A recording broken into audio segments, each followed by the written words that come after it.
দলগাঁৱৰ শিলবৰীত অবৈধ বালি খননক লৈ প্ৰতিবাদ ধনশ্ৰী নদীত অবৈধ বালি খনন ভূমাফিয়াৰ অবৈধ বালি খনন বন্ধৰ দাবীত ৰাইজে বিক্ষোভ কৰিছে একাংশ বালি মাফিয়াই নিয়ম বহিৰ্ভূতভাৱে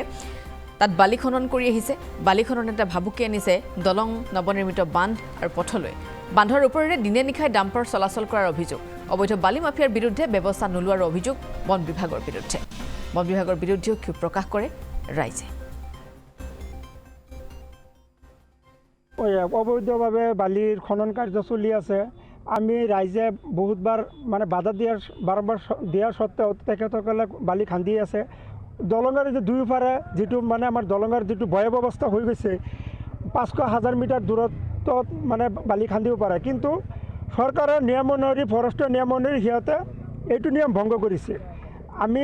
দেখা পাইছোঁ কোনো ধৰণৰ চালান পাৰ্মিট নোহোৱাকৈ সিহঁতে বালি খনন কাৰ্য চলাই আছে আমাৰ ধনশ্ৰী নদীৰ দুয়োফালে প্ৰটেকশ্যন নাছিল এইবাৰ আমাৰ বিধায়ক মুজিবুৰ ৰহমানৰ নেতৃত্বত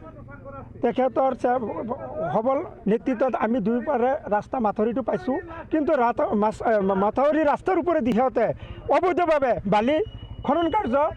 আৰু ডাম্পাৰ গাড়ীবিলাকে আপোনাৰ জিঅ' বেগৰ ওপৰেদি গৈ আছে এইটো বহুত ক্ষতি হৈ আছে আমি বন বিভাগ চৰকাৰৰ বিভাগক আমি এইটো অৱগত কৰিব বিচাৰিছোঁ যে এইটো অতি সোনকালে বন্ধ হ'ব লাগে আৰু এনে অবৈধভাৱে বালি খনন কাৰ্য আৰু নহয় আৰু ৰাইজৰ যাতে ক্ষতি নহয় এইটো আমি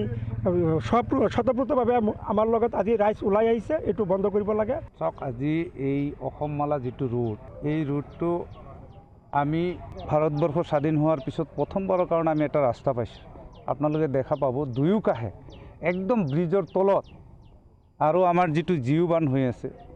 এই জিঅ' বান্ধৰ একদম কাষত তেখেতসকলে বালি উঠাই লৈ যায় সদায় গাড়ী বালু যায়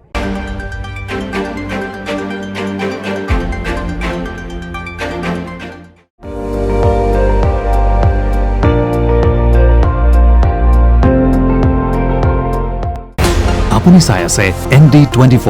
সৰ্বশ্ৰেষ্ঠ নহয় সৰ্বোত্তমৰ দৌৰত